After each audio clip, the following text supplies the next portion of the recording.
I'm Dr. Ellara Vance, 35, female. I'm an astrophysicist and science communicator who lives in a converted warehouse loft with my partner, Alex, and a rotating collection of high-tech telescopes. My life is dedicated to exploring the fringes of the observable universe, while my family, the Vances, is dedicated to maintaining a tight, conservative social orbit. They found me to be too different for every single one of their pristine, beige family weddings. But when it was my turn, I decided to give them a wedding they would never, ever forget.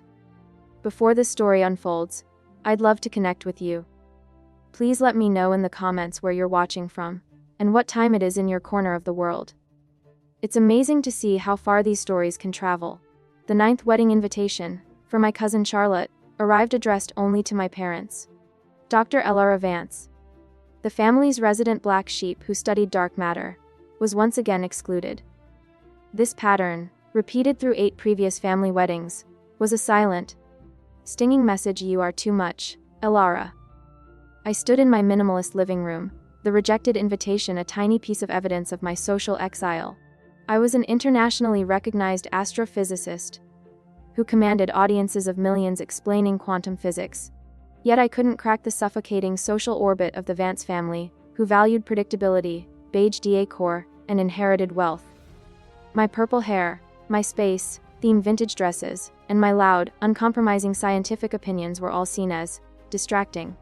My mother called, predictable and anxious. "Ellara, darling, about Charlotte's wedding." I preempted her. "It's a very intimate affair, Mother, and my presence might distract from the pale blush color scheme." She sighed, mentioning my previous offense of attempting to explain Schrödinger's cat to poor Aunt Beatrice. The exclusion wasn't just about my career. It was my refusal to perform the role of the docile Vance daughter.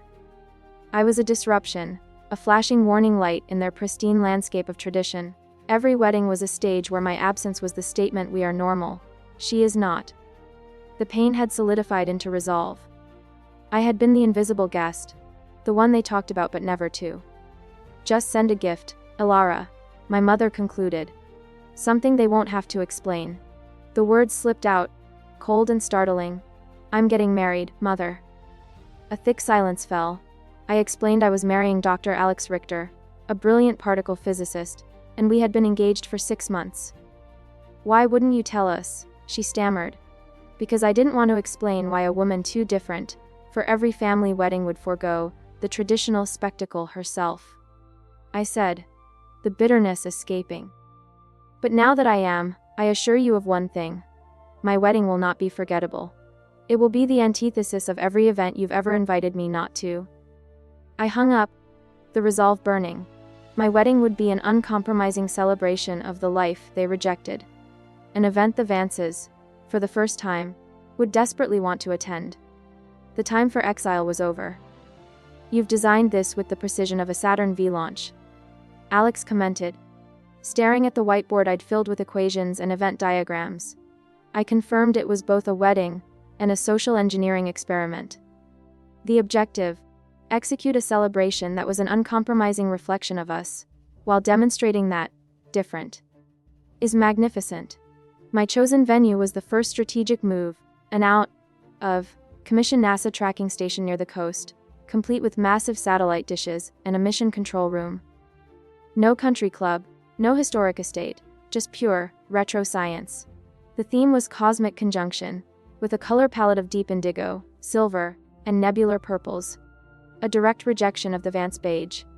The attire was stellar formal, encouraging shimmering metallics and deep, vibrant colors. We hired a molecular gastronomy chef, designing a menu based on planetary elements: a nitrogen, frozen Martian rock, chocolate dessert, and a layered Jupiter storm cocktail. Every dish was a calculated sensory insult to their bland traditions. The invitations, which cost a small fortune, were designed as a hardbound observation report, detailing the conjunction event, requiring an RSVP on custom copper foil. They were a statement: this is ours.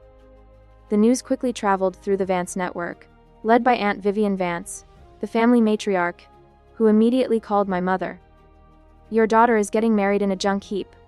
And what is this stellar formal? It sounds utterly tacky." I took the phone and corrected her. Aunt Vivian. It's an historic landmark. And since I was deemed too different to attend your beautiful, correct, and forgettable weddings, I figured I would host a celebration of that very difference. I paused, then delivered the stinger. I hope you can attend, provided you adhere strictly to the dress code. We wouldn't want you to distract from the atmosphere. Alex confirmed my success. The initial shockwave had been delivered. The Vance family's reaction was exactly what I had predicted. Horror mixed with intense, grudging curiosity. Horror at the venue, curiosity fueled by the growing media buzz. I had ensured my professional network saw the wedding not as a personal event, but as a feature in Wired and an architectural highlight. Aunt Vivian, seeing the attention, quickly shifted from shaming to co-option, describing the event as Vant Garde, while assuring everyone I would soon settle into a proper home. Cousin Charlotte, still smarting from the previous exchange, called to complain the stellar formal was pretentious and exhausting. I agreed, confirming it required effort and imagination. All the things Vances avoided, and suggested she wear a dress the color of a black hole to match her social energy. The back and forth was intentional. I needed them focused on the superficial details to miss the real spectacle. What Alex and I called the Trojan horse of science.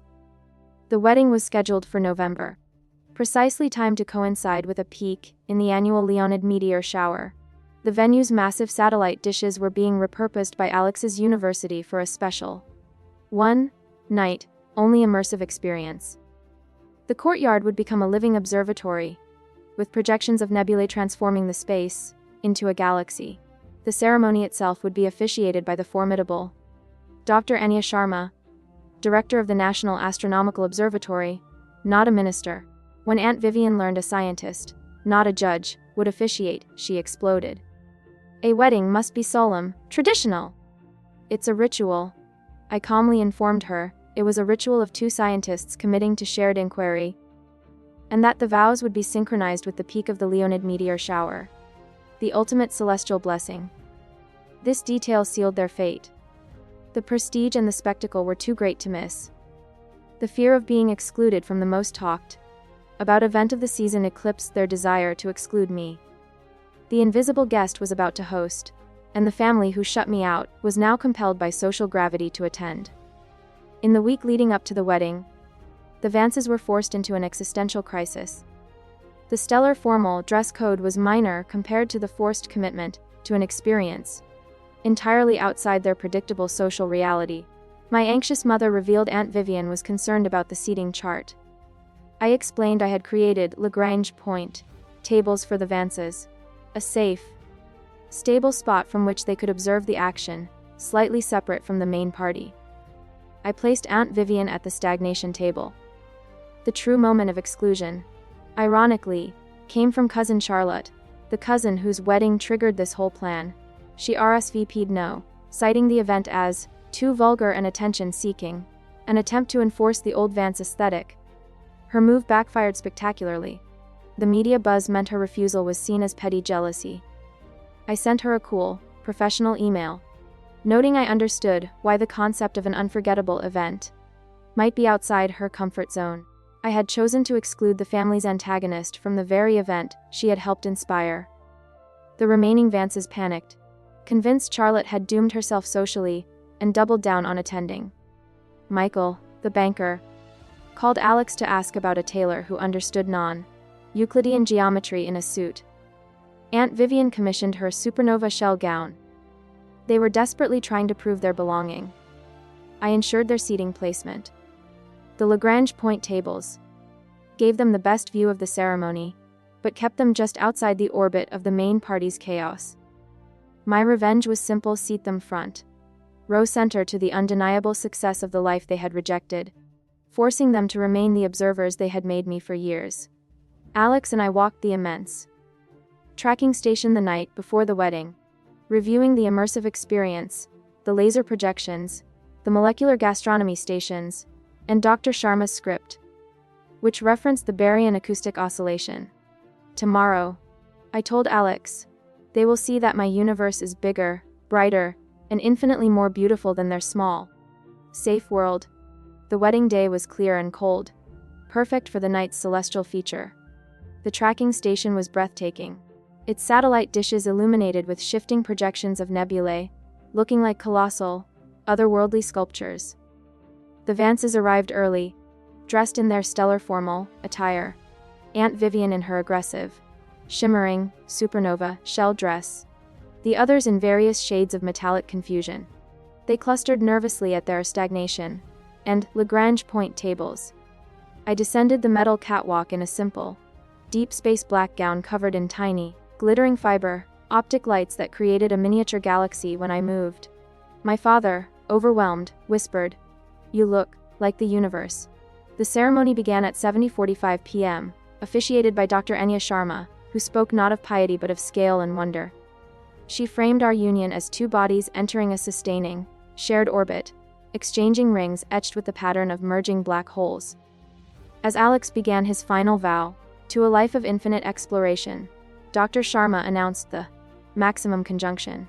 The house lights died, and the entire venue was submerged in a 360-degree digital planetarium projection of the Milky Way.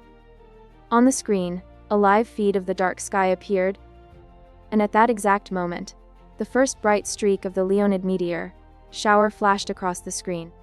The gasps from the Vance tables were audible, a mixture of awe and shock. This wasn't a controlled performance, it was an act of magnificent, untamed magic. The reception was vibrant chaos. Molecular gastronomy dishes were served, and the Vances had to navigate a room full of animated scientists and artists. I watched Aunt Vivian nervously plume smoke from her mouth attempting to eat a nitrogen-frozen Martian rock. I approached her table. "I'm so glad you could make it, Aunt Vivian," I said warmly. "You missed 9 weddings because you thought I was too different. But look around. Your world is suddenly in orbit around mine." For the first time, she had no scripted comeback. The invisible guest was now the radiant main attraction. As the celebration moved into the supernova phase, the Vances, despite their efforts, struggled to integrate. They desperately tried to prove their comfort, but only highlighted their alienation. Aunt Vivian cornered Alex. Trying to compliment him while framing the event as a theatrical burden he indulged me in. Alex's response was a quiet, scientific truth. Alara's mind is the most magnificent thing in the universe. Our life together is this grand, beautiful collaboration. I think you're confusing an expression of joy with a performance of status. His validation was genuine and devastating. The high point came with the entertainment, a live science demonstration disguised as an interactive show. Dr. Benji Rao, a fellow science communicator, used high-powered lasers and chemical reactions, culminating in a dramatic, crackling Tesla coil demonstration. The scientists cheered. The Vances huddled, terrified and fascinated by the raw, untamed spectacle of science. Their fear of social fox pass was briefly overcome by genuine wonder. Then, the final, perfect moment, the massive doors opened, and guests were invited out to view the still, active Leonid meteor shower through high-powered telescopes. This was the true revenge, not humiliation, but forced awe. I guided my father to a telescope pointed at the Andromeda galaxy. He looked for a long time, pulling back with tears in his eyes. "That's millions of light years away, Alara. And you can see it. It's always been there, Dad," I replied. Aunt Vivian, after visible hesitation, approached a telescope pointed at Jupiter. Seeing the massive gas giant through the lens, her facade cracked. "My word," she breathed out.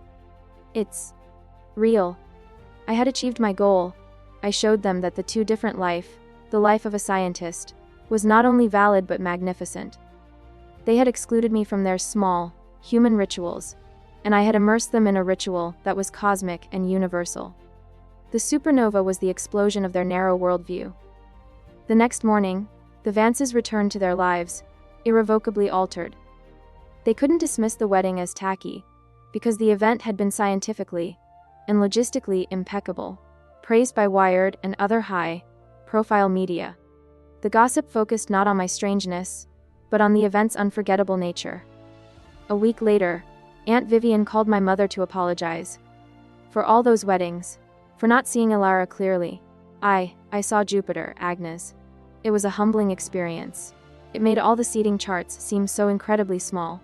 It wasn't perfect, but it was genuine, rooted in the realization of her own social insignificance compared to the cosmos. The wall had come down. My mother, finally able to relax, confirmed the Vances were talking about the science, not the scandal. Cousin Michael was asking where to buy a telescope. The true, sweet part of the revenge was the internal shift. The years of feeling invisible were erased by the powerful act of claiming my identity without apology. Alex and I honeymooned exactly where we should, working at the Ailmay Array in Chile.